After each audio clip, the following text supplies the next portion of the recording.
Lu adalah Mahfud MD-nya tapi versi orang China, bro.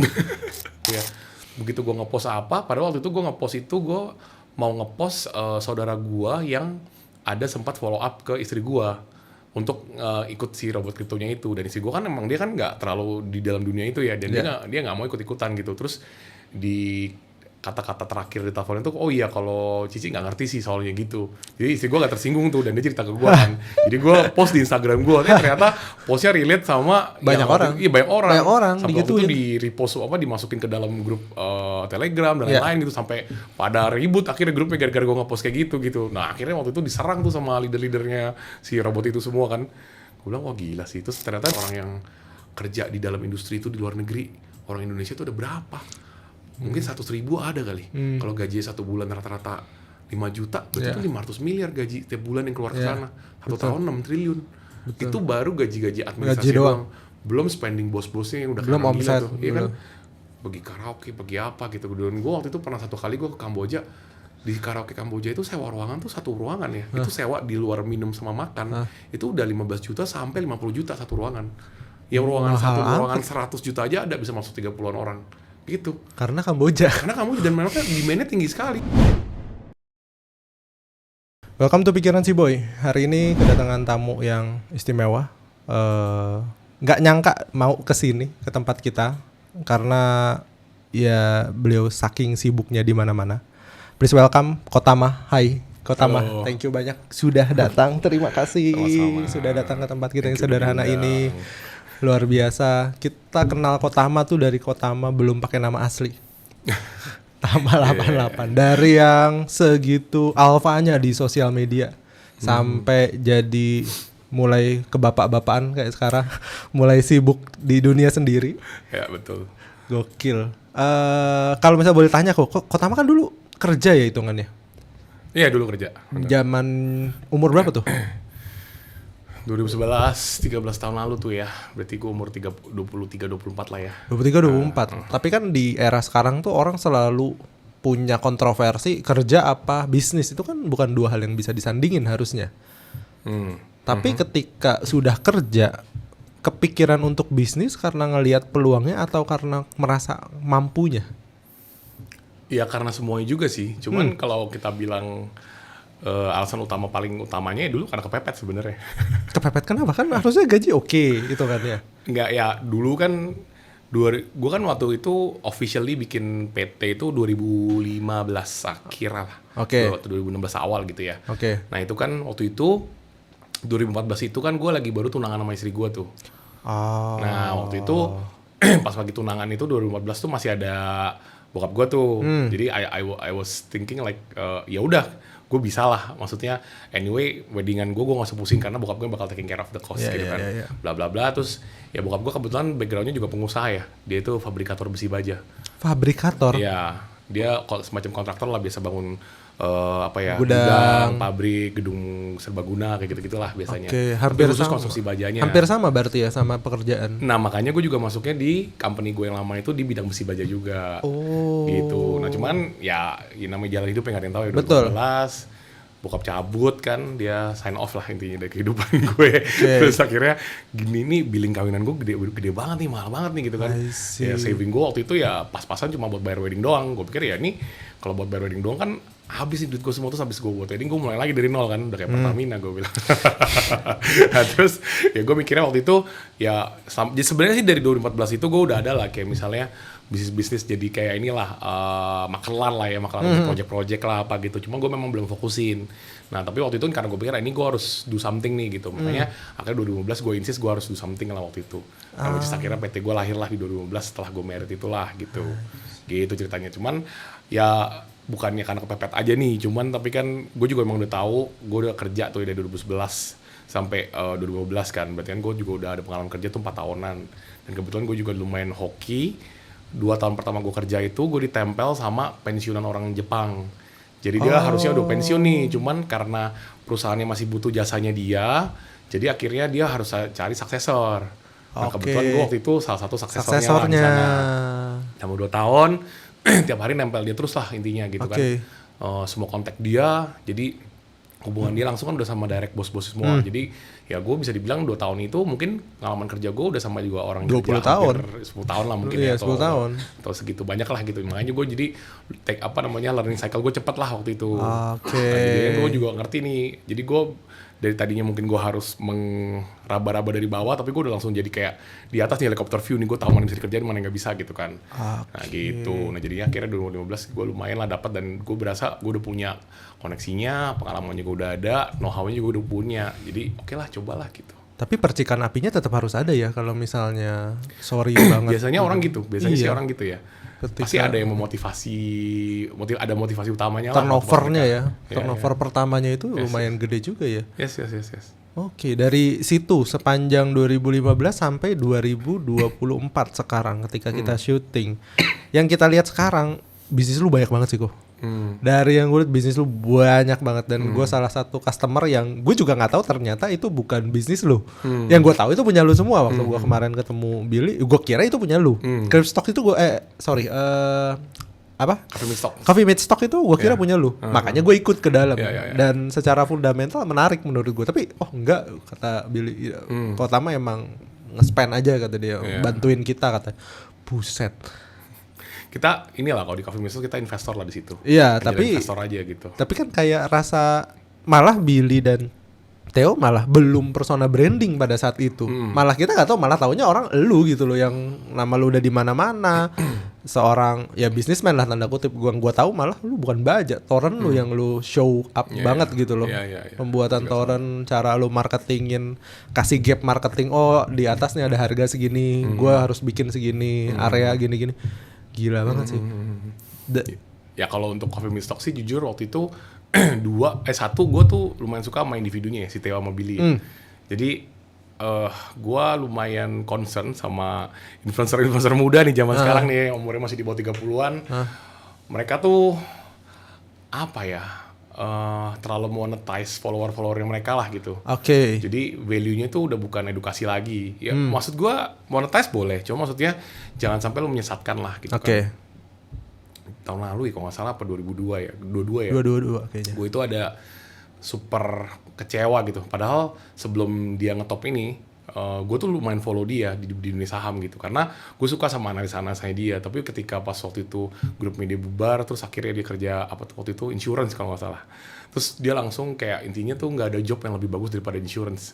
Which is menurut gue kalau jadi tukang cuci mobil pun, kalau lu bisa buka semacam kayak United Oil, atau lu jadi tukang kopi, lu bisa buka kayak Tomorrow Coffee, itu juga sukses kan, nggak harus jadi itu kan. Jadi maksud gue kayak menyesatkan gitu pikirannya. Kalau oke lah, kalau misalnya gue ngeliat kontennya, kan gue udah umur tahun ini gue 36 ya. Jadi gue udah nggak bisa tersesat lah sama gitu-gituan kan. Karena udah nggak goyang lah kalau lihat kayak gitu-gituan. Tapi kalau anak-anak yang baru lulus sekolah, lulus kuliah, jujur teman-teman gue juga ada di circle-circle yang baru lulus kuliah. Mereka masuknya ke situ semua jadi sekarang gitu. Which is nggak hal yang jelek ya. Cuma maksud gue semua orang tuh punya talentnya masing-masing gitu. Ada orang yang memang bakatnya di sana, ada orang yang bakatnya di tempat lain gitu kan. Jadi menurut gua agak disayangkan kalau lu punya power untuk influence orang, juga lu punya follower banyak, lu monetize dengan cara kayak gitu. Kayak ibaratnya kayak bukan edukasi, malah lu goblokin orang jadi gitu kan. Nah itu yang gua agak kurang suka gitu, kayak gitu-gitu. Makanya waktu pas gua liat si Theo sama Billy, mereka tuh orangnya gak kayak gitu. Mereka tuh punya value gitu. Dan menurut gua itu yang bisa dipegang sama orang sampai nanti-nanti gitu loh. Karena kan kita invest di tempat mereka juga kan gak kecil. Betul. Itu uang dikemanain kan, kalau dia orang mau nakal juga kan kita gak bisa tahu juga. Masih muda pula. Kan, masih muda pula juga kan. Iya. Makanya kita juga jadi lebih concern kalau yang megang uang kita orang-orang yang gak punya value gitu. Gitu sih. Iya, pada saat itu memang apa ya, itu memang transisi di mana semua influencer merasa yang konten berapa sih sebulan, 1 M lebih, wah gokil gini tapi tasnya kok nggak seberapa ya, pas dicek ya. Iya. Menarik. Tapi masuk ke, kan gini, lu kan udah ngejalanin banyak banget bisnis ya, dari F&B sekarang Oreomi lagi gila banget di mana-mana, lu ngitung COGS apa segala macam. Ada beberapa orang punya mindset bahwa satu konsep tuh nggak bisa dibawa ke tempat lain. Lu main misalnya toko besi deh atau toko bangunan, itu nggak bisa ketika lu bikin toko kue atau toko sembako. Itu kayaknya dua hal yang beda. Tapi dengan bisnis lu yang apa ya, kayak semuanya lu cobain gitu loh. Apakah formulanya sama atau memang lu concern aja ke tempat itu dengan nge-spend banyak waktu untuk belajar? Ya intinya sih waktu pas lagi ketika COVID itu kan gue punya banyak waktu buat belajar ya. Sebelum COVID itu jujur 2019 tuh gue ya fokusnya kerja banget gitu. 2019 aja waktu itu ya Garuda Flight frequent flyer gue aja itu gue cek di aplikasinya itu 1 tahun tuh gue terbang 64 kali. Baru di GFF-nya doang tuh. Belum yang gue naik airline lain lah apa ya. segala macam. Enggak, yang naik airline lain lah, misalnya kayak let's say kayak Batik lah atau mungkin gue pas lagi ke Jepang gue naik Japan Airline lah gitu-gitu. Itu belum di luar itu. Jadi gue tuh sibuk ngurusin kerja sampai nggak belajar hal lain gitu. Nah, di 2020 gue mulai punya banyak waktu luang, terus gue mulai spend keluar rumah. Malah waktu pas COVID itu orang pada takut keluar rumah, gue keluar rumah terus tuh waktu itu. Sampai istri gue, iya sampai istri gue super concern waktu itu. Kok ini lu waktu itu apalagi anak gue yang cowok baru lahir kan 2019 bulan Mei. Jadi waktu itu pas kejadian COVID itu kan masih baru umur 8 bulan 9 bulan. Jadi parno nih kalau lu keluar rumah mulu gitu kan, ini kan lagi COVID gitu. Tapi gue di situ belajar banyak soalnya, dan gue juga mulai dikenal orang lumayan dikenal orang mulai dari situ juga gitu. Dan gue juga belajar tentang dunia, ternyata dunia bisnis tuh macam-macam banyak banget gitu. Nah jadi akhirnya dari situ lah gue mulai coba-coba belajar ini itu. Ya yang selama ini gue cuma lihat di sosial media atau di TV, gue pikir ini orang keren banget ya. Oh ternyata nggak ada isinya. Atau enggak ini orang nggak pernah tahu ternyata dia ini banget nih berisi banget gitu. Ya macam-macam gitu. Jadi gue mulai belajar juga. Jadi sekarang bisa dibilang lumayan ya, karena gue belajar juga, gue jadi sekarang lebih kritis kalau untuk nilai sesuatu, nggak yang cuma di TV doang dipoles itu terus kita percaya gitu kan. Jadi ya iya maksudnya apa yang gue pelajarin itu ya akhirnya kan berguna, dan memang gue orangnya lumayan tipe orang yang suka mencoba belajar ya. Dan didikan gue waktu pas di company Jepang itu kan, company Jepang itu gini, kalau lu kerja ya mereka tuh ada sistem namanya Amuba system namanya. Amuba? Iya, terus udah gitu karena gue waktu itu di grupnya Toyota, jadi ada teori ya kan Toyota Way itu, Genji, Genbutsu kan. Nah jadi lu harus bener-bener ngerti proses dari awal sampai akhir. Bahkan anak bosnya si Toyota aja itu pertama kali kerja ya di pabrik dia gitu. Jadi orang biasa gitu. Ya cuma kan orang biasa super lah. Gak ada yang boleh disentuh juga lah karena dia bos kan. Cuman ya gue belajar dari situ karena jadi akhirnya gue bisa aplikasiin tuh. Jadi gue bisa belajar apa tuh cepet gitu. Terus jadi ngerti gitu harus belajarnya dari mana, kayak ada frameworknya lah gitu. Tapi secara globalan sama atau totally beda? Intinya dengan manufacturer. Intinya sebenarnya kan kalau untuk bisnis itu kan ya lu harus punya pengalaman, terus harus punya knowledge-nya, terus lu harus punya koneksinya. Itu 3 paling penting sih kalau menurut gua. Satu lagi lu harus juga punya kemauan lah, kayak yang keras buat wujudin itu supaya berhasil kan. Cuman yang gue belajar ya intinya harus ada 3 faktor utama itu gitu. Nah jadi kalau ketika gue berasa nih 3 ini gue udah dapat, gue coba gitu. Gitu. Sebelum di posisi lu kan pertama main besi dan toren dulu tuh. Ada nggak sih parameter orang buat di luar sana? Misal contoh gue mau belajar sama lu. Kapan ya kira-kira? Karena kan kalau misalnya orang bilang di jalan hidup nggak bisa tuh, nggak ada ceritanya orang main dingin atau main secara unsur. Kan lu juga pernah baca kan, main besi itu ketemu food itu tuh aneh tuh. Kan ada kan yang bilang, oh lu unsur bumi banget, kalau lu hokinya di sana ya lu nggak bisa main kesini gitu. Dan lu kan nge-break itu semua gitu loh. Lu bikin jembatan aja semuanya bisa gua garap kok kalau emang ada kemampuannya.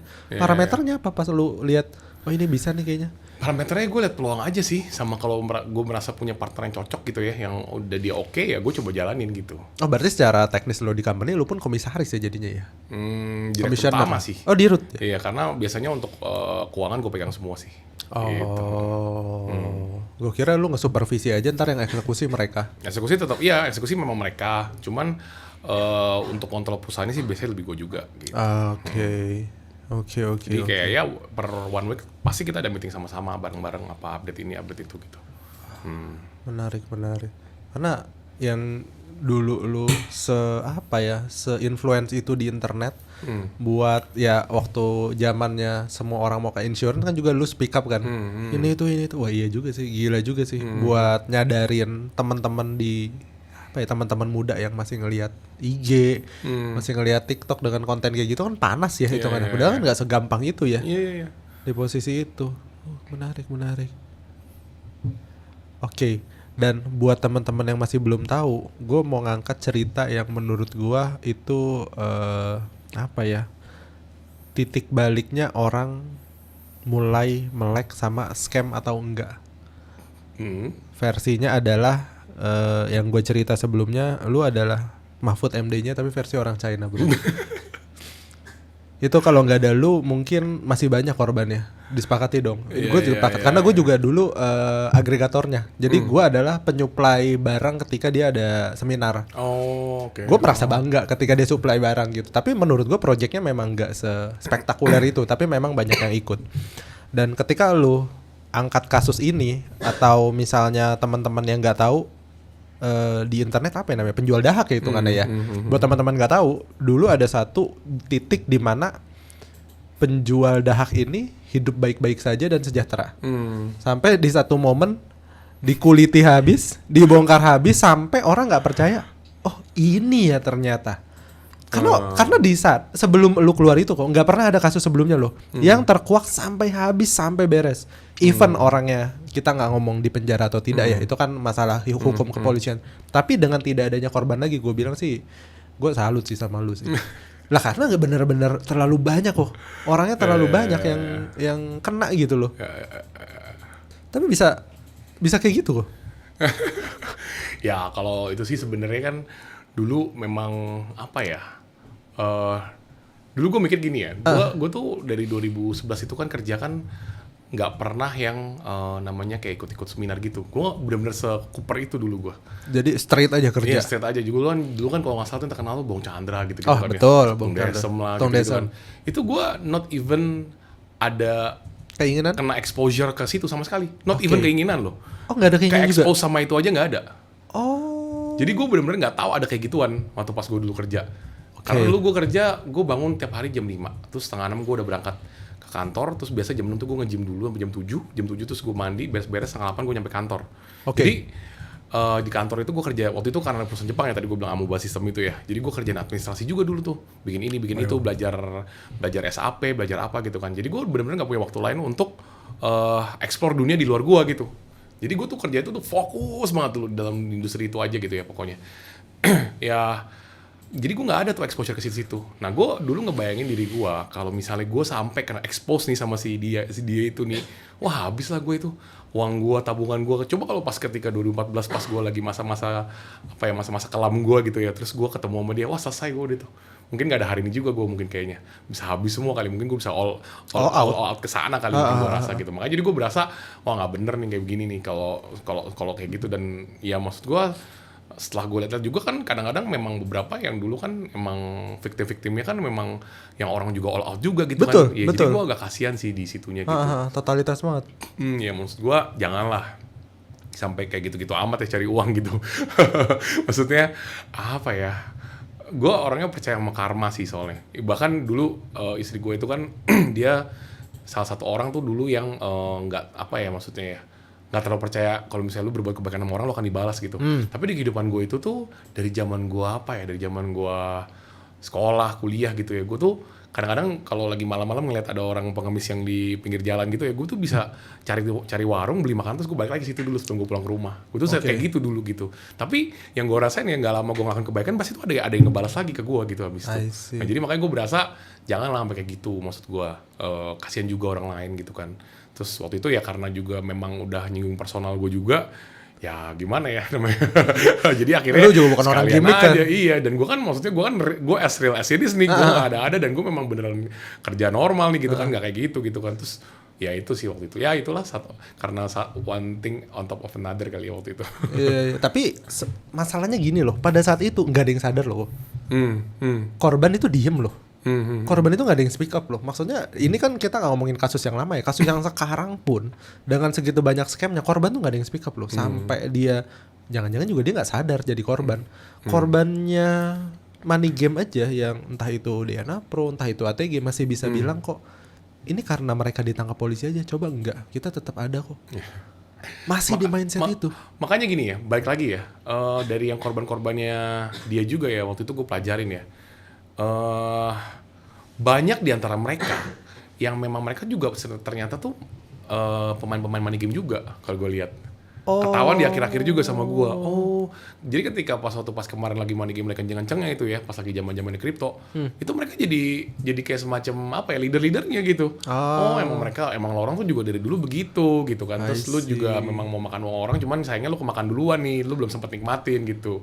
Akhirnya lu kesikat duluan gitu.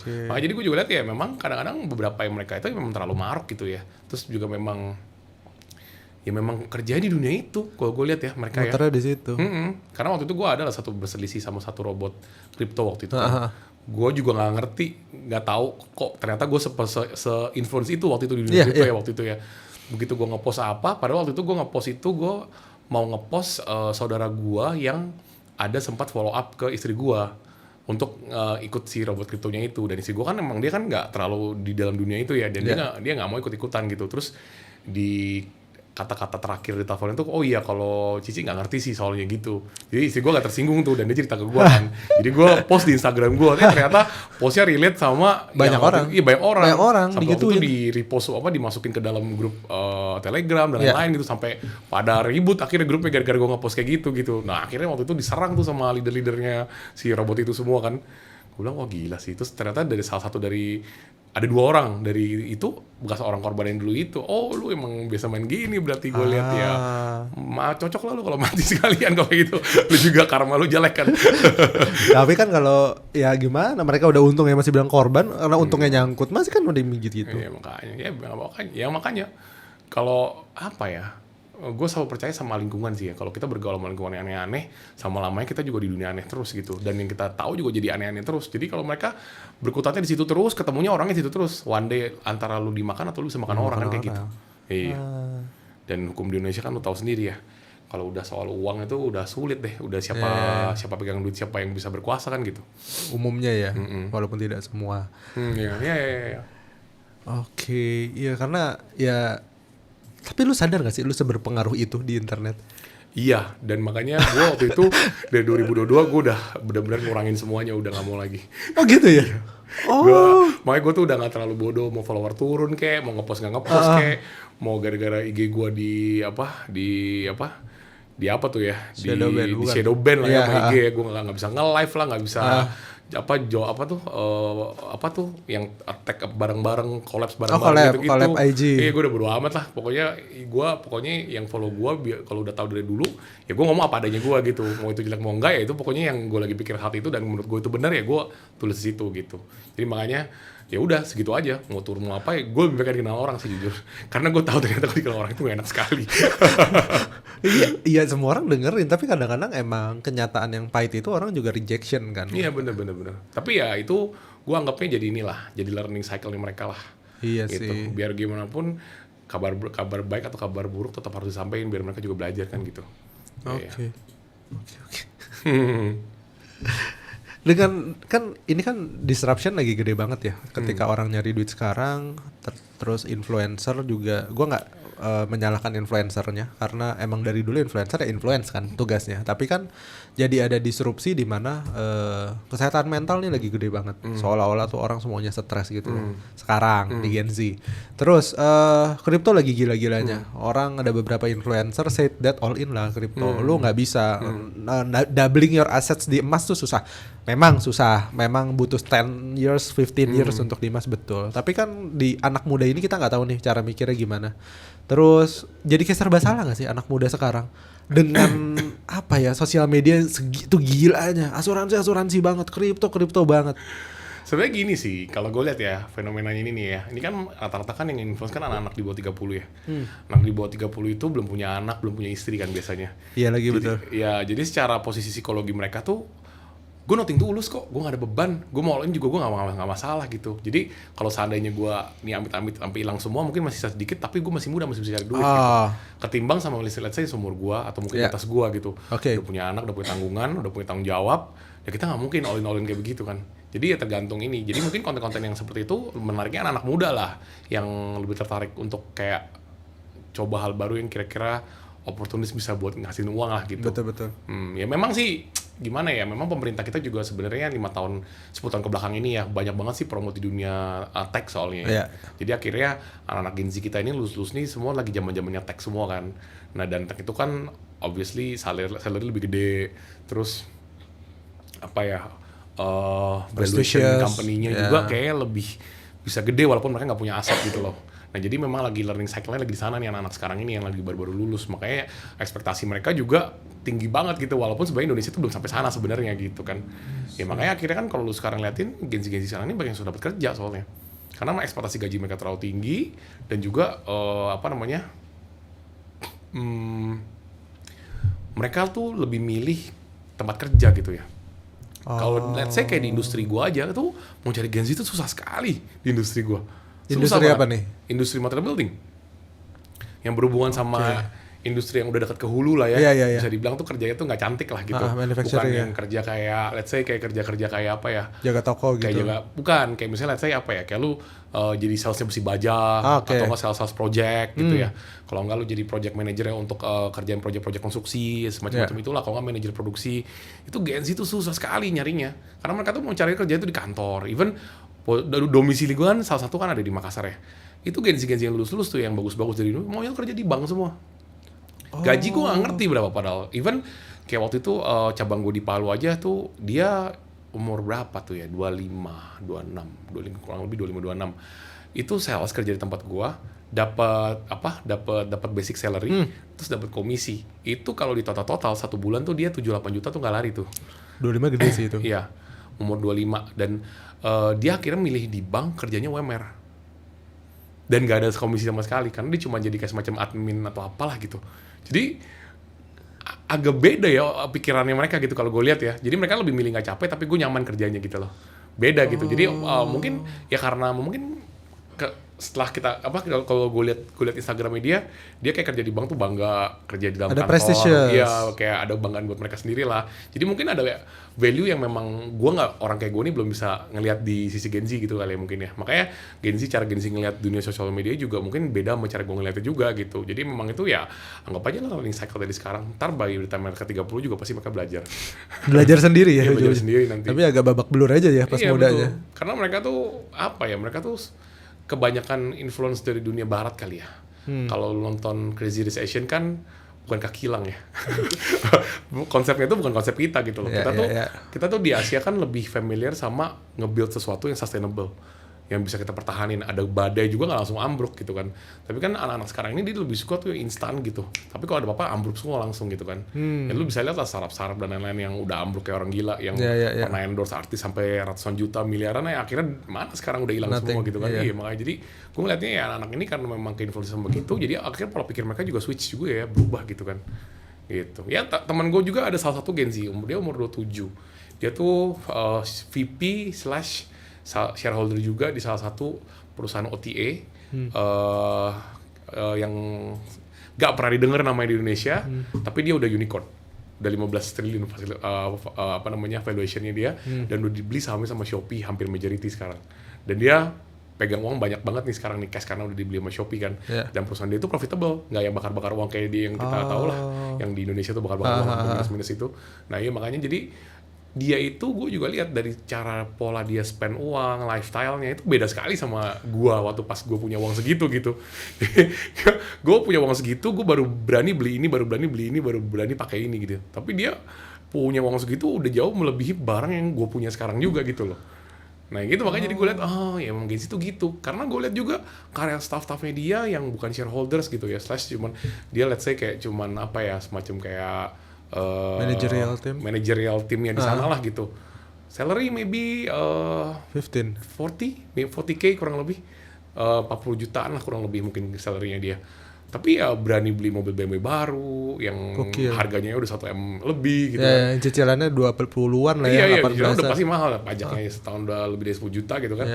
Makanya jadi gue liatnya emang beda pola pattern spending uangnya. Dan makanya teman gue ini karena dia berasa di atasnya, masa gue gak pakai BMW, masa dia pakai Porsche lah, dia pakai apa lah gitu kan. Ya gitu memang ini pola hidupnya anak-anak Gen Z ini lagi berubah banget, lagi berubah total sekali sih kalau gue lihat dibandingin generasi X generasi milenial kayak gue ya. Gitu. Dan kita masih punya anak kecil-kecil ya. Iya betul, makanya kita gimana ya? Ya gitulah. Gokil. Tapi ya nggak bisa ngomong sih ya, karena diasupin sama kayak gitu nggak mungkin dia akan beda jauh kan sama asupannya kan hitungannya. Iya benar. Ya dulu untungnya juga memang gue tuh gak terlalu main Instagram, gak terlalu sama sosial media juga dulu tuh.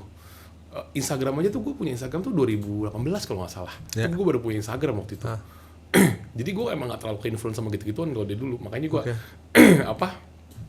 as simple as weekend gue bisa di rumah, bisa tidur, terus makan keripik singkong sama ngemil yogurt kalau malam.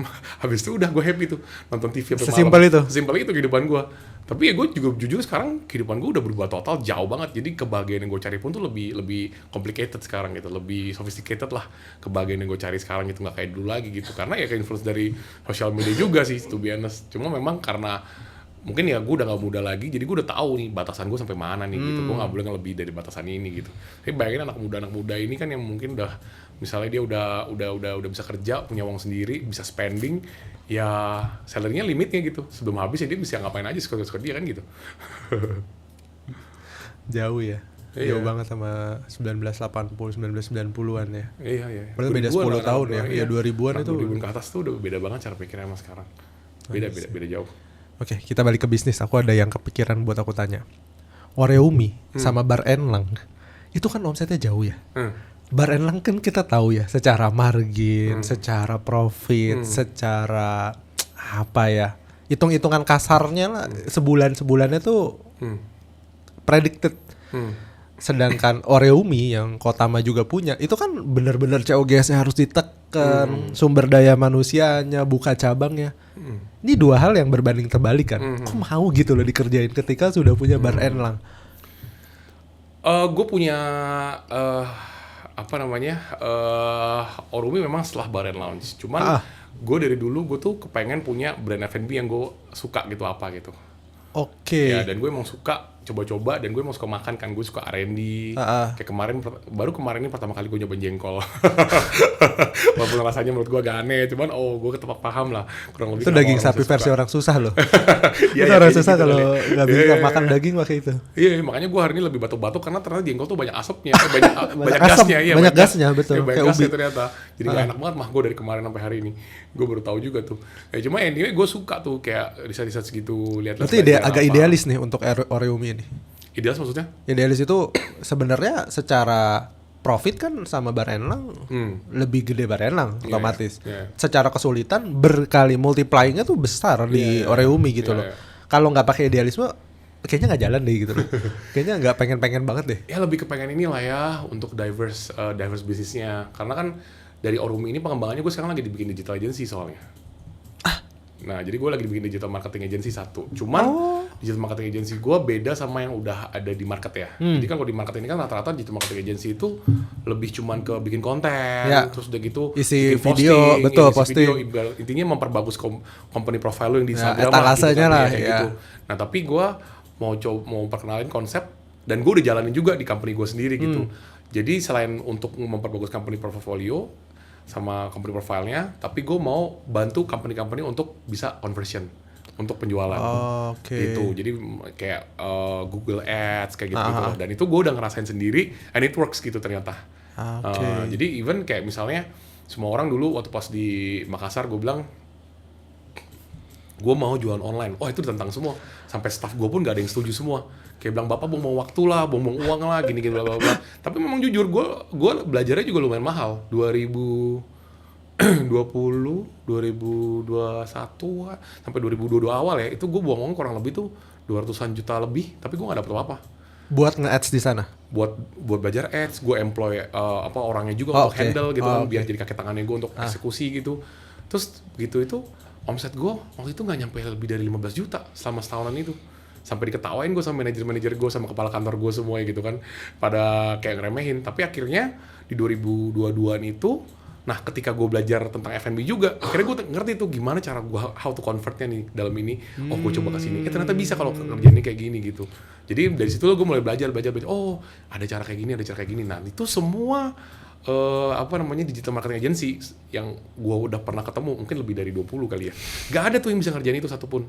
Dan prinsipal untuk funneling dari exposure, terus engagement, conversion, itu tuh mereka tuh nggak ngerti konsep itu juga sebenarnya. Even pun ngerti teorinya iya. Tapi jadi eksekusinya gimana gitu. Nah itu gue pelajarin banget, dan gue udah praktekin di bisnis gue yang gym, di Bar and Lounge gue, terus di Orumi gue, dan di besi baja gue, semuanya works ternyata. Kayak gitu. Nah makanya gue akhirnya sekarang, karena gue udah kerjain part sendiri pribadi gue, dan gue sekarang mau mulai kenalin ke market juga soal ini gitu. Oh, tapi kan kalau misalnya kita agency berhubungan dengan itu, pasti yang ditanya adalah margin lu berapa, estimasi berapa, biar kita tahu kita nge-spendnya berapa banyak. Tapi multiple kayak gitu bisa ya? Dari besi sampai Oreumi itu kan dua hal yang conversionnya beda jauh banget nih. Beda jauh. Tapi nggak kan ada hubungannya. Tapi kan hukum conversion ke engagement itu udah ada formulanya. Oh iya betul, minimal 3%, 2%. Nah, dan itu bisa dihitungin dari sana nanti. Kita bisa measure kurang lebih kalau untuk lu gimana, berapa banyak nih kita target kita, exposure kita. Nanti harusnya bisa ada segini sini, minimal harus ada segini gitu. Karena gue praktekin di tempat gue itu works banget soalnya, dan rumus 3%-nya itu tuh lumayan apa ya, maksudnya beda-beda tipis nih. Predicted lah ya. Predicted gitu semuanya. Nah, jadi gue juga lumayan iya begini ternyata caranya ya, sih. Tapi ya memang nggak semuanya harus pakai Google Ads. Ada juga yang di Instagram, Facebook gitu beda-beda bidang, beda-beda market. Which is kalau kita dapet klien juga, nanti kita juga harus lihat nih industri mereka nih lebih rame di mana nih semuanya gitu. Kayak besi kayaknya Facebook banget ya. Enggak, Google Ads banget. Oh, Google Ads banget. Oh, dia ngetik soalnya ya. Iya. Kalau Facebook memang leads-nya dapatnya bisa 2 kalinya Google Ads, tapi nggak ada yang bermutu leads-nya. Iya. Gitu. Makanya industri itu beda-beda jauh semua, macam-macam tipe-tipenya. Jadi kita kayak oke. Kita berarti sekarang baru mulai ngerti, makanya dari situ juga. Nah, ini juga sebenarnya gue bisa dapat kayak gini juga karena gue belajar F&B. Jadi kan gue tuh dulu di company Jepang itu kan gue masuk di project development ya. Dulu bos Jepang gue tuh ya, dia umurnya udah 50-an lah, udah semacam kayak director gitu. Dia tuh selalu marahin gue gitu. Karena kata dia bilang ya, kebiasaan Cindo nih katanya. Karena waktu itu orang-orang project development-nya orang-orang Cindo semua. Kebiasaan Cindo ya. Lu baru ngelakuin sesuatu, lu udah mikir ujungnya apa katanya. Jadi lu nggak boleh baru ngelakuin sesuatu, lu udah mikir ujungnya apa, lu fokusnya ke situ terus katanya. Karena ketika lu mulai sesuatu, itu tuh lu harus ngebuka peluang untuk yang lainnya gitu. Nah, contohnya dia tunjukin ke gua waktu pas kita ada project waktu itu mau bikin rumah sakit chain di Asia Tenggara gitu kan. Sampai kita waktu itu bayar konsultan dari Big Four, itu konsultan fee-nya $2,5 juta US waktu itu. Konsultan fee doang, dan laporan konsultan fee yang menurut gua juga bisa bikin kok cuma gitu doang. Karena by research gitu. Iya, betul. Cuman ya anyway, karena company besar jadi mereka haruslah ngelakuin visibility study dari company yang besar juga. Jadi kalau sampai fail ada yang di blame. Itu dark politiknya company besar tuh banyak kan begitulah.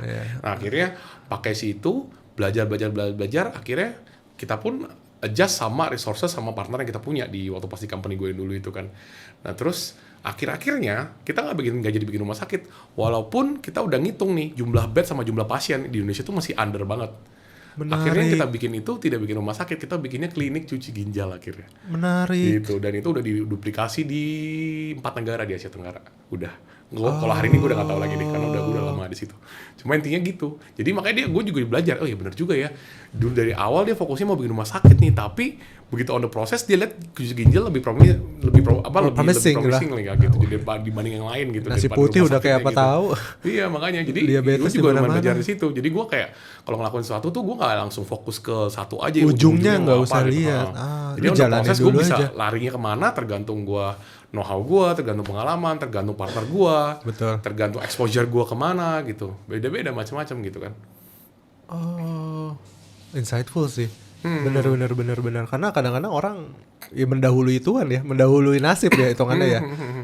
Malah lu gara-gara ada Oreumi mulai ngerti, malah punya agency yang bisnis lu yang lain juga bisa kedongkrak dengan metode yang sama. Iya, karena gue mulai Oreumi juga akhirnya gue belajar untuk promote badan langsung gue. Jadi makanya gue lumayan cukup ini ya, maksudnya lumayan cukup terbantu gitu. Ya kan intinya karena belajar lah gitu, dan ternyata nggak semua orang tahu cara kayak gini gitu. Gue pikir tuh semua orang tahu ya cara gitu. Ternyata tuh nggak banyak yang tahu cara kayak gini gitu. Kebanyakan mereka ngeraba, tapi punya bensinnya habis di tengah jalan, tapi pencerahannya belum dapat. Yes, betul. Jadi kadang-kadang pas bensin ada lagi dia ngulang lagi. Ya, gitu. Ya, bener. Most of them sih gitu. Gokil. Berarti semua bisnis yang lagi dijalanin enjoy the moment semuanya dong? Iya, enjoy the moment aja. Tapi ya sekarang jujur nggak terlalu enjoy. lagi kusut semua sekarang soalnya.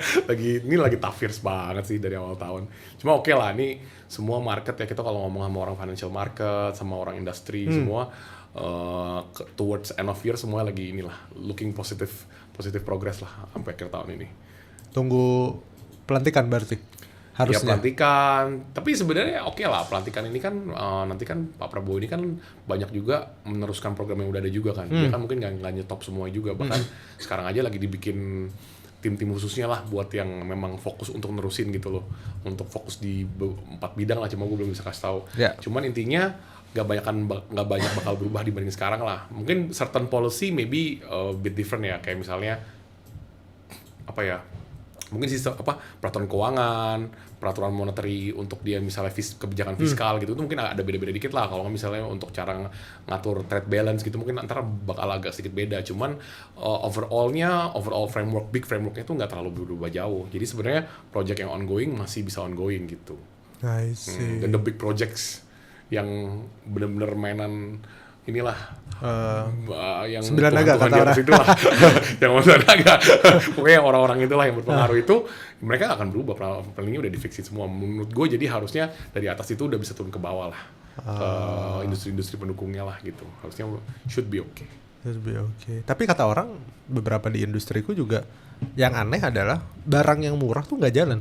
Lagi nggak enak gitu buat jualan. Tapi barang meat, ini rumah katanya lagi sold out terus. Rumah, ruko tuh lagi sold out terus, entah kenapa. Barang mid to high malah nggak tahu, mungkin sama kayak Oreo kah. Barang lang jalan terus mungkin. Tapi barang yang kayaknya kata orang malah duitnya tuh hilangnya di judi nggak sih gitu loh. Karena mid to low-nya tuh lagi jelek banget. Orang yang biasanya belanja tuh temanku ada yang ada hubungannya sama Java, ada researchnya kayak satu keluarga tuh harusnya seminggu tuh ayamnya 1,5 atau 2 ekor. Sekarang tuh turun sampai 1/3/4 gitu loh. Ya. Sebenarnya ini sih kalau menurut gua, analisa gua 4 tahun ke belakang lah ya. Ini kayak inilah, kayak maksudnya multiple effects lah gitu. 2020 kan kita Covid ya. Ya. Terus di 2020 akhir sampai 2021 akhir harga barang naik terus. Kayak orang gila bener-bener, semuanya naik. Yeah. Mau barang luxury, mau makanan, semua harganya naik gitu kan. Nah itu uangnya orang-orang kita ini semua tuh udah kesedot semua sebenarnya. Sekarang tuh uang-uangnya tuh lagi di big boss di atas semua lah, yang lagi megang uang. Nah sedangkan sekarang mereka mau spending, rate banknya masih untuk lu loan ke bank itu masih tinggi banget sekarang. Bahkan betul. Baru naik lagi nih kemarin bulan lalu ini. 6% ya? Gue nggak tahu, cuma kalau kita ngomong ke bank tuh sekarang udah 8,25 lebih 8,25, semua rata-rata. Okay. Itu kalau limitnya juga lumayan gitu kan. Jadi sekarang nih udah ngomongnya udah lumayan on the high side lagi nih, dibandingkan akhir tahun lalu gue masih bisa dapat fasilitas loan tuh masih bisa 7%-an. Sekarang tuh kita udah ngomong itu udah 8% ke atas semua sekarang. Jadi udah naik 1% kan. Ketika lu pebisnis besar dan lu butuh bank loan juga, lu pasti kan mikir kalau segini gue nggak bisa justify investment gue gitu, harus berapa banyak nih, harus gue ini berapa banyak gue bisa loan ke bank, karena mungkin returnnya juga lagi jelek. Jadi ya sekarang lagi tungguan sekarang semuanya gitu. Uang dari atas ini belum ngocor, otomatis belum ada bisnis yang dibuat, otomatis belum ada orang yang bisa kerja untuk bisnis itu juga, otomatis gak ada penghasilan juga. Nah di sisi lain ya ada duitnya juga tuh yang bocor ke pinjol, ada yang bocornya ke judol, ya itu kan yang bener-bener gak terkontrol. Bayangin kemarin gue baca tuh per bulan atau per 3 bulan nih kemarin sampai 2 triliun lebih ya. Apa berapa tuh pinjol ada 6 triliun kan. Ya lu bayangin tuh uang situ kalau misalnya masuk ke ekonomi kita jadi apa semuanya. Jadi industri jadi apa? Jadi bagus banget kan sebenarnya. Ya gitulah, ya gimana ya, kadang-kadang kalau udah kayak judul gitu-gitu juga bingung. Sebenarnya personal opinion gue tuh kita tuh harus kita atur aja nggak sih di Indonesia gitu, karena ini zaman digital lu gak akan bisa ngatur kok. Mau lu blok segimanapun caranya tuh. Setahu gue juga di kementerian kayak mau Menkominfo kan ada alat yang buat ngeblok juga kan semuanya. Tapi tetap aja lu pakai proxy bisa, lu pakai apa bisa gitu kan. Nggak bisa diatur. Dan bahkan untuk orang yang menurut gue nggak sekolah itu ya, sekolah nggak cukup itu, dia gue liat di parkiran abang-abang tukang parkir lagi main judol ya kan. Kemarin juga viral tuh lagi terus film mikrolet lah sambil nyetir sambil main judol gitu kan. Iya makanya gue bilang orang-orang nggak sekolahnya sekarang ngerti cara buka proxy kayak gitu kan. Top up gitu udah ngerti semua, jadi emang udah nggak bisa dihindarin gitu. Dan lu bayangin aja kalau misalnya saya orang yang kerja di dalam industri itu di luar negeri, orang Indonesia tuh ada berapa? Mungkin 100.000 ada kali. Kalau gaji 1 bulan rata-rata 5 juta, berarti itu 500 miliar gaji tiap bulan yang keluar ke sana. 1 tahun 6 triliun. Itu baru gaji-gaji administrasi doang. Belum spending bos-bosnya yang udah belum omset tuh. Iya kan? Pergi karaoke, pergi apa gitu. Dan gue waktu itu pernah satu kali gue ke Kamboja. Di karaoke Kamboja itu sewa ruangan tuh 1 ruangan ya. Itu sewa di luar minum sama makan. Itu udah 15 juta sampai 50 juta 1 ruangan. Yang ruangan Mahal satu amat. ruangan 100 juta aja ada bisa masuk 30-an orang. Gitu. Karena Kamboja. Karena kamu dan mereka demand-nya tinggi sekali. Itu semua mereka mau spend uang di mana di situ di Kamboja Nggak ada apa-apa. Beach clubnya jelek, makanannya nggak enak gitu kan, nggak ada mallnya juga kecil banget gitu kan. Jadi nggak ada apa-apa di situ sama sekali. Akhirnya mereka entertainnya cuma itu aja, mabok terus dan gitu-gitu plus mabuknya dan lainnya lah. Jadi ya yang spending yang dapat uang ya negaranya itu. Bahkan satu kota kecil itu hidup gara-gara itu doang. Industrinya nggak ada industri lain, gue lihat situ semuanya hidup kotanya gara-gara itu semuanya. Akhirnya keangkat semua gitu kan, hotelnya rame, mallnya rame, restoran jadi rame, semua tempat kos-kosan jadi rame, sewa apartemen naik, sewa gedung naik, semua naik gara-gara demandnya gede banget di situ kalau gue lihat. Jadi kan sayang juga ya kalau misalnya nggak di Indonesia. Coba kalau itu di Indonesia gitu kan, ya lumayan tuh jadi revenue juga buat kita gitu kan. Cuman ya nggak tahu lah itu mimpi-mimpi kita ya, mimpi cuma, kecil kita ya. Iya, cuma sayangnya gue lihat itu sayang uang yang lari ke situ tuh nggak kecil. Tapi lucu ya, maksudnya ini kan judi kan modalnya gacha ya, ngegacha sesuatu ya. Jepang yang awalnya bisa ngegacha gitu, setiap mainan digacha kan itu dari Jepang ya. Itu nggak kebablasan ya, malah kita yang kebablasan ya. Even Mobile Legend pun buat teman-teman yang mau beli skin itu kan digacha. Berapa ribu diamond baru bisa dapat skinnya, ada yang cuma 200, ntar kalian sombong-sombongan ke teman kalian, gue cuma dapat nih 200, itu kan modalnya gacha gitu loh. Tapi beberapa orang nggak kebablasan gitu, ngerti ini konsepnya tuh ada gitu loh, ada yang ngatur. Tapi kenapa judi nggak masuk ya? Apa terlalu main mid to low-nya low banget apa sampai dia soalnya kan judi kan sekarang lu top up sekali main kan 2.000-3.000 kan udah bisa main. Iya sih, 3.000 perak. Iya, jadi beda kali ya psikologi orangnya gitu. Pikir mungkin ya udahlah biasanya gue jajan, nih gue nggak usah jajan, gue main judi aja gitu kan. harus Jadi beli warteg. iya, jadi akhirnya lari ke sana. Jadi karena kita lihat juga emang fasilitasnya sendiri tuh kayak gitu Iya. Dan orang kan kayak culture-nya yang gue baca, culture orang Indonesia itu kan santai ya. Let's say kalau dibanding sama orang Jepang, orang Korea, orang Cina itu mereka kan work ethic-nya gila-gila banget. Betul. Kan. Gue akuin Workaholic itu super hebat lah gitu. Tapi orang Indonesia itu memang terbiasa kita seruput kopi gitu kan, chill. terus gitu pakai makan pisang goreng, singkong gitu kan. Emang kita tuh udah emang culture kita tuh gitu. Dan itu enak dilakukan ketika kita lagi santai gitu kan. Iya, lagi bener. Ya kan, makan, tik makan, ting terus bunyinya kan addictive juga, ting gitu kan. Jadi kan psikologi otak kita juga kan keganggu juga di situ kan. Jadi kita pengen kayak kita main Candy Crush lah. Iya, betul. Ya kan, gue juga suka main Candy Crush soalnya kalau gue lagi bosen gitu, lagi nunggu orang, kalau nggak gue lagi mau tidur. Jadi supaya gue bisa distract pikiran gue supaya nggak pikiran lah gitu. Jadi gue bilang ini ya kayak bunyi-bunyi ini juga kali ya, mainan-mainan yang dijual itu kali ya gue lihat.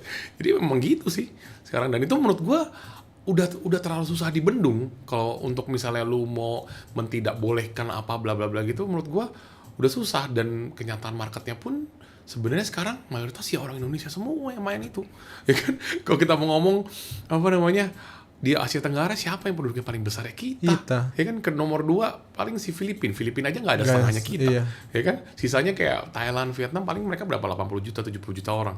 Ya kita ini paling gede yang pengakses ke sana. Tapi memang sayang sih menurut gue, revenue-nya tuh lari ke sana semua akhirnya. Dan di sana itu yang punya hotel, resort segala itu ya orang-orang kita juga sebenarnya. Yang buka-buka, ada yang mau buka Dufan lah di sana segala macam. Memang gila, bener-bener luar biasa sih. Dan sayang menurut lu, kenapa nggak taruh aja di satu kota yang memang misalnya kurang berkembang nih daerahnya. Jadi berkembang pasti ada itu, gue yakin banget 1000%. Potong kopi gue kalau berkembang. Gue yakin kota itu dari tadi sepi itu bisa jadi semewah Bali kali, gue rasa langsung. Udah malah lebih dari Bali secara tingkat ekonomi. Iya, makanya karena gue lihat Kamboja aja tuh yang notabene yang di airportnya aja tuh kita masih konvensional sekali.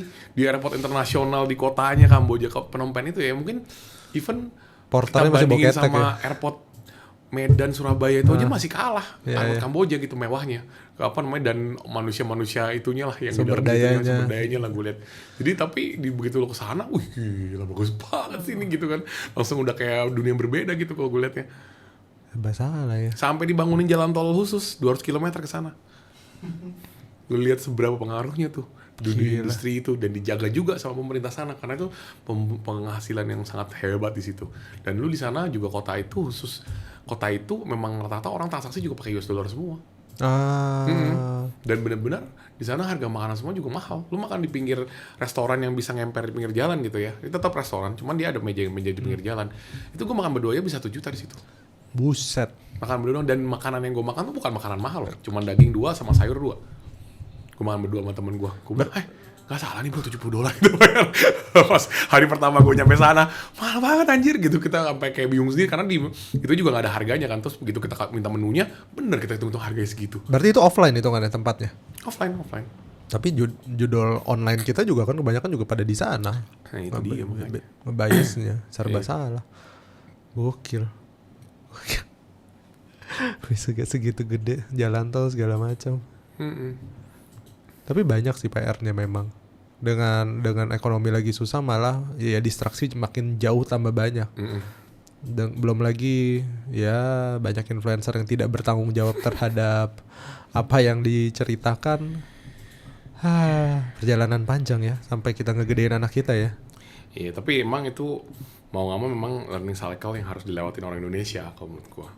Ya bagusnya kadang-kadang ada disrupsinya, siapa yang ngajarin yang benar, siapa gitu ya. Hopefully ntar ya one day kita pasti lebih pintar lah, gue yakin. Kayak dulu misalnya orang-orang masih percaya plek-plek sama motivator gitu. Oh iya. Akhirnya masa itu udah lewat lah, udah hilang. Betul. Ya kan? Sekarang orang-orang lebih carinya yang udah ada praktek dikit nih, makanya mereka mulai cari influencer yang di bidangnya itu. Gitu kan. Ya nanti mungkin sekitar 5 tahun lagi mungkin udah beda nih, mungkin mereka lebih carinya orang yang punya bisnis di dunia itu dan mau berani dan mau willing untuk keluar untuk ngajarin orang gitu. Mungkin nanti lama-lama kan pelan-pelan bakal berubah terus lah gitu lah. Mau nggak mau memang itu step yang harus kita lewatin. Mau lari harus berdarah-darah dulu awalnya gitu. Iya. Bener juga sih. Ya kalau nggak lewat situ ya mau gimana lagi ya. Ya betul. Ya alasan gue sekarang masih kadang-kadang nge-share soal kerjaan gue ya sebenarnya gue maunya orang tahu nih sulitnya ini tuh apa. Terus kalau lu mau berhasil tuh di mana cara berhasilnya? Maksudnya bukan pasti berhasil ya, tapi meningkatkan chances lu untuk berhasil lah gitu. Itu apa yang gue lakuin gitu. Jadi makanya gue ya untuk sharing itu aja. Gak sewah yang influencer kasih, cuman ini gue lakuin nih gitu sekarang gitu. I see. Karena bukan suara tweet ya, suara IG lu sih gokil sih. Ya. Banyak yang dengerin, banyak yang apa ya? Ditunggu lah, lu mau ngomong apa lagi nih? Biasanya kalau lu ngomong ada aja yang chaos tuh. Pasti. Ya. Menarik. Lagi bisnis sudah segitu banyaknya. Hitungan lu dari obrolan tadi, hitungannya diversifikasi. Seberapa pentingnya kok diversifikasi bisnis? Menurut gue lumayan penting ya, karena kalau kata orang bukannya jadi nggak fokus ya? Bener. Banyak banget juga orang yang ngomong gitu dan gue juga ngerasain juga gitu. Gue juga kadang-kadang wondering kalau gue fokus di sini, apakah bisnis utama gue besi baja gue ini mungkin hari ini udah 3 kali lipat dari sekarang. Nah gitu itu pertanyaan gue juga sama. Gue juga bertanya gitu dan gue juga nggak ketemu jawabannya. Jadi gue juga nggak tahu. Tapi ketika gue mulai diversifikasi itu kan, ketika gue ngelihat bisnis gue ini butuh waktu untuk bertambah besar lagi gitu. Dan jadi gue punya attention span lebih untuk ke yang lain-lain daripada menunggu gitu kan, daripada gue main-main nggak jelas ngapain, ya mending gue cari bisnis lain bisa gue dapetin juga gitu. Itu jadi prinsipnya gue. Dan maksud gue tipe orang yang gue itu punya mimpi ya, atau pas gue udah tua ya, gue tuh pengen bisa travel kemana-mana sama istri gue. Terus gue udah pensiun muda lah, umur 45 lah kalau bisa. Gue udah mulai slow down semuanya gitu kalau bisa. Berarti 10 tahun lagi. 10 tahun lagi lah. Nah tuh gue punya mimpi, gue tuh pengen punya teman-teman di negara berbeda-beda. Nanti kalau misalnya one day gue udah mulai bisa pensiun, gue maunya tuh gue bisa ke negara dia, gue tinggal di rumah dia 1 bulan atau di mana gitu. Gue punya mimpi kayak gitu. Jadi gue bukan punya mimpi gue mau jadi Taipan, mau jadi 9 naga, mau punya gedung, mau punya apa gitu ya. Gue pokoknya makanya gue kalau dilihat orang tuh kayak orang gila gitu kerjanya, kayak kok lu kerja segitu banyak terus ngapain sih gitu, apa yang lu kejar gitu. Karena gue ngejar 45 ini gitu. Tapi bukannya pensiun muda itu western banget ya? Budaya kita bukannya dia nggak ada pensiunnya? Ya bener. Maksudnya gue nggak akan pensiun totally sampai yang gue berhenti kerja, itu nggak mungkin lah. Tetap, tapi gue udah nggak mau ngurusin kayak sekarang gini lagi. Oh, as active as now gitu loh. Gue udah nggak mau lagi, gue udah pelan-pelan gue pasti udah mau delegasi dan gue slow down semua gitu. Karena gue ngelihat dari kehidupan orang tua yang angkatan orang tua kita ya, gue ngelihatnya ya kadang-kadang mereka jadi kalau udah tua udah kehilangan vibe sama pasangannya, terus juga karena korban kesehatan juga, bla bla bla dan lain-lain. Jadi gue pengennya tuh nggak kayak gitu, gue pengennya tuh lebih yang kecil lah gitu, nggak terlalu mungkin. Makanya gue selagi gue muda, Dan fisik gue aja dibanding sama 25 sama sekarang udah beda banget nih rasanya gitu kan. Apalagi ntar gue 10 tahun lagi gitu kan, udah pasti nggak bisa kayak gini lah gitu. Jadi gue maunya nanti kerja sebalik gue ada tenaga, 45 gue udah mulai slow down semua gitu. Mau entah itu diserahin ke profesional kah, atau entah bahkan kalau anak gue gak menerusin, misal bisnisnya mau dijual kah, terserah itu nanti lihatnya gimana nanti gitu. Cuma pasti sekarang gue do my best aja gitu, sampai nanti 45 gue udah mulai slow down semua gitu. I see. Arahnya ke sana. Oke. Pertanyaan terakhir kok sebelum kita udahan. Ini pertanyaan sebenarnya umum. Ya. Kan mereka kan terbanyak buat Gen Z sekarang atau teman-teman yang lahir tahun 2000-an, 2000 ke atas. Kan irisan apa ya? Bubble-nya banyak nih ya, bubble kripto, bubble kosan, passive income dari kosan. Semua bubble ada tempatnya masing-masing dan biasanya kan bubble itu nggak irisan ya. Karena kalau kita dikasih algoritma. Pesan lu buat mereka deh, kalau misalnya mereka dengerin lu sekarang dan kayak living it right now tuh kayak gimana sih harusnya gitu loh. Kayak versinya Kotama dengan anggaplah lu kayak mereka, lu umur 21, 23 baru lulus kuliah. What should you do? Kalau kayaknya lu bisa sampai berhasil kayak sekarang lagi. Gua kan mulai kuliah, lulus kuliah mulai kerja kan udah 12-13 tahun lalu ya. Jadi semoga masih relate ya sampai hari ini ya. Kalau apa yang gue lakukan dulu itu adalah gue bener-bener ketika lulus kerja, gue kan nggak tahu mau ngapain. Dulu ada teman nawarin bikin bisnis roti, ada teman nawarin bikin bisnis cuci poles mobil dan lain-lain gitu-gitu. Tapi tuh waktu itu nggak ada yang gue interested sama sekali. Even waktu itu bokap gue aja nawarin mau masuk nggak? Kalau mau masuk, ayo nih gue kasih duitnya, lu kerjain tapi yang benar gitu. Tapi itu gue sama sekali waktu itu nggak terlalu kepikiran pengen masuk sana gitu. Kenapa? Karena dulu gue pikir gue pengen cari kerjaan yang know-how-nya bisa gue pakai dan itu gue bisa fokus di situ waktu itu. Nah kebetulan waktu itu karena kiblat gue waktu itu ke bokap gue, jadi gue cari kerjaan yang berhubungan sama dunia konstruksi sama besi baja waktu itu. Kenapa nggak kerja bareng bokap lu? Nggak atau mau, under karena media? Gue berasa dunianya bokap gue itu bokap gue punya bisnis tapi nggak besar bisnisnya, biasa aja lah. Dan gitu. lu sadari itu? Dan gue sadari itu. Jadi gue berasa kalau gue masuk sana, udah dunia gue udah selesai deh. Isolated dah ya. Udah bener-bener isolated, gue nggak bisa lihat dunia luar lagi gitu. Jadi gue maunya cari perusahaan yang dimana gue bisa kenal banyak orang, gue bisa ngeliat dunia lain lagi, opsi lain lagi, atau siapa tahu gue bisa bring something value ke perusahaan company bokap gue kalau pas one day gue udah ngerjain. Waktu itu gue pikirnya gitu. Jadi makanya gue cari hubungan kerjaannya tuh yang lumayan related waktu itu. Nah waktu itu gue masuk sana, keterima, dan gue fokus banget di sana. Bener-bener fokus sampai gue tuh udah nggak terlalu mikirin yang lain-lain gitu loh. Jadi even dulu ya ini nggak jelek, ini nggak bagus juga ya. Cuman terserah pilihan masing-masing. Dulu itu gue sampai ngorbanin waktu gue sama teman-teman gue gitu. Karena dari Senin sampai Jumat gue tuh tidur paling satu hari tuh 4-5 jam aja gitu. Jadi kalau Sabtu Minggu pas gue bisa di rumah itu bener-bener tuh gue seharian tidur. Jadi bangun tidur jam 8, jam 7, terus gue makan, nonton dulu. Gue suka nonton Running Man ya, kalau lo tau Running Man. Gue suka nonton Running Man, terus bentar sampai jam 11, jam 10-an gue bisa ngantuk lagi tuh. Terus gue tidur lagi, bangun-bangun gue makan siang. Habis itu sore-sore gue nonton lagi, pas begitu sore gue biasanya keluar beli keripik singkong, terus udah gitu sama keripik tempe, terus udah gitu gue mau yogurt cimori gitu. Terus udah tuh malam gue nonton lagi gitu. Habis itu gue tidur lagi sampai besok me time banget itu ya. Bener me time banget. Habis itu gue olahraga lah apa gitu. Jadi gue kayak udah males, kayak teman gue ngajakin keluar minum lah apa gitu-gitu dulu kan. Kalau nggak ngajakin hangout kemana lah, main biliar lah, nonton lah, gue udah kayak udah nggak tenaga lah, gue udah males kayak gitu. Jadi gue udah benar-benar fokus. Dan waktu itu memang jujur gue juga lumayan apa ya, nggak tahu terbantu atau enggak juga ya. Dulu gue punya mantan pacar tuh orang Korea kan, jadi dia tinggal di Korea. Jadi gue fokus gue adalah kita dulu punya janji setiap 1 bulan sekali ada yang siapa main kemana gitu. Waduh, berat juga ya. Makanya main pertama kan. Jadi gue tuh waktu itu gue tiap 3 bulan sekali sih waktu itu. Gue terbang Korea waktu itu. Jadi ya benar-benar gue 3 bulan dari salary gue nabung-nabung buat supaya gue bisa terbang sana gitu. Ya kan, jadi makanya gue sampai cari tiket murah dan tinggal di Korea kan nggak murah juga kan. Gitu kan. Jadi kan juga gue harus siapin spending money buat yang di sana lah gitu kan. Jadi makanya gue juga karena itu juga jadinya fokus banget waktu itu kerjanya gitu loh. Bener-bener kalau gue bisa kerja, gue kerja, mending gue kerja gitu. Nganggur aja gue buka email ngapain gitu, cari kerjaan sendiri gitu. Makanya gue berasa karena fokusnya gue itu, akhirnya gue bisa belajar tuh cepat banget. Terus jadi gue ketika bangun bisnis gue udah ngerti banget gitu semuanya.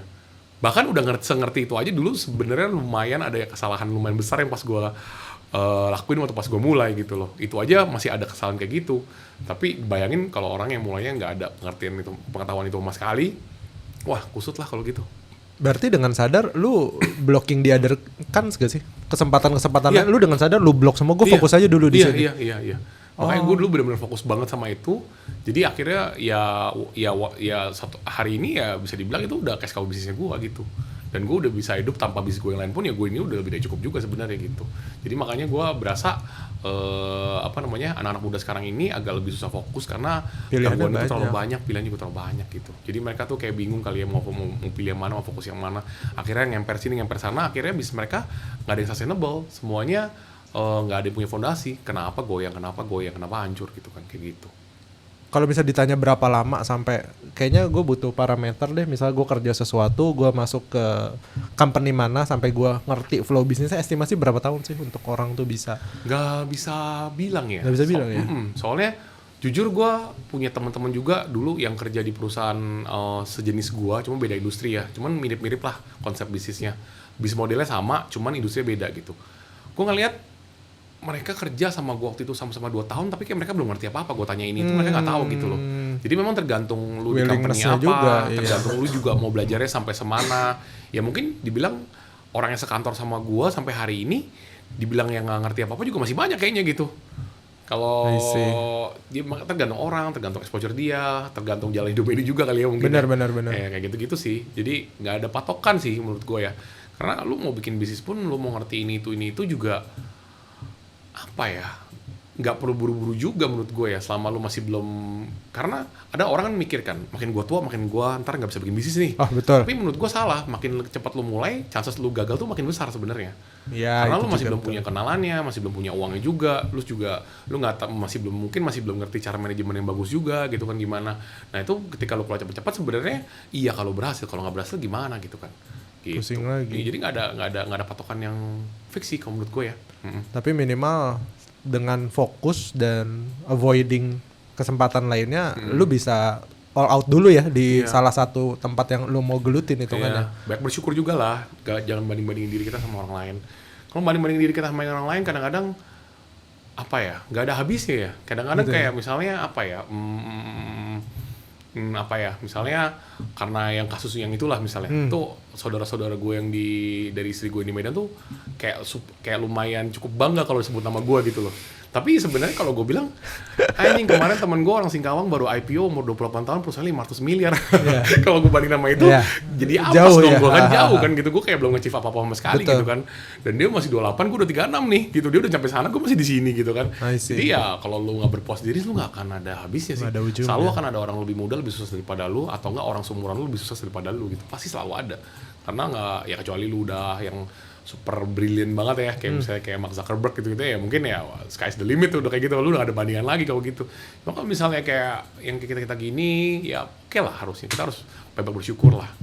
Even lu misalnya lu dapat kerja aja, lu gak usah banding sama orang yang udah punya bisnis. Lu banding sama Gen Z yang baru dapat kerja tuh, ada 10 juta orang hari ini masih nganggur, masih belum bisa kerja tuh sampai hari ini yang lu baru lulus kan. Itu aja lu udah ahead of 10 million people gitu loh. Lu udah lebih daripada mereka, jadi lu udah harusnya bersyukur juga lah gitu. Gokil. Dan last quotes dari lu yang emang efek sih, ketika lu bikin sesuatu jangan lihat ujungnya dulu ya, lu jalanin dulu. Kita nggak tahu bakalan way off-nya si bisnis ini mau kemana, dia larinya kemana. Kalau ujungnya kelihatan dan rasanya nggak visible ya lu bisa delete semua. Tapi kalau lu jalanin dulu ya the other kan coming ya. Betul.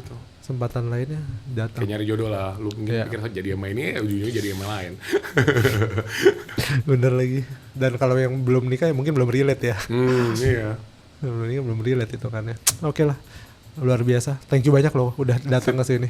So really appreciate it dari saya pribadi karena wah gokil. Jadi bapak panutan. Gue sih bener deh salut sama lu ketika ada kasus penjual dahak itu.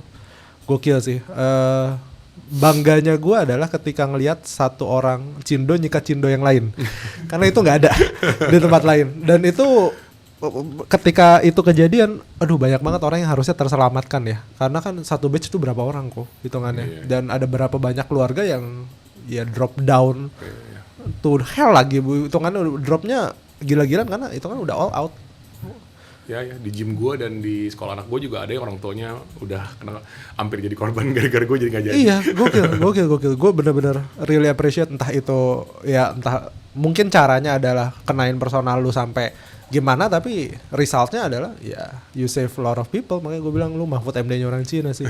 Lu gila sih itu kan. Thanks a lot. Dan kebetulan azan juga, kita tutup di sini. Thank you banyak Kotama. See you in the next Thank you. episode. Bye bye.